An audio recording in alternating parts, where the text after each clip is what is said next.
तुम्हालाही असं वाटतं का, हे कसले माझे कुरळे कुरळे राठ केस, सरळ सिल्की शायनी असे का नाहीत? मुळात बऱ्याच भारतीय लोकांचे केस हे नैसर्गिकपणेच थोडेसे सच्छिद्र असतात आणि त्यामुळे त्यातील मॉइश्चर लगेच बाहेर जाते आणि ते लगेच कुरळे होणारे असे असतात, ते थोडेसे राठ असतात.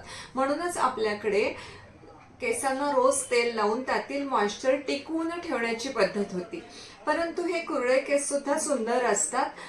आईगिरी नंदिनी ह्या प्रसिद्ध देवी स्तोत्रामधील रम्य कपस्कम याचा अर्थ रम्य रमणीय असे कुरळे केस असा आहे. हा कांतारामधील ब्रह्मराक्षस बघा लाखो वर्ष फक्त एक कुरळा केस सरळ करण्याचं काम करतोय. त्यामुळे कुरळे केस सरळ करण्यापेक्षा त्याची निगा कशी राखायची ते आपण पाहूया.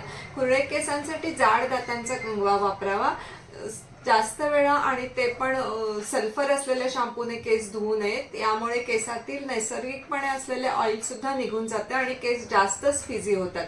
आठवड्यातून 2 वेळा सल्फर विरहित शॅम्पू तुम्ही वापरू शकता किंवा शिकेकाईचे पावडर देखील केस धुण्यासाठी वापरू शकता. डीप कंडिशनिंगसाठी तुम्ही खोबरेल तेल, दही, अंडे यांचा वापर जरूर करावा आणि सर्वात महत्त्वाचे आपल्या कुरळ्या केसांचा अभिमान बाळगा.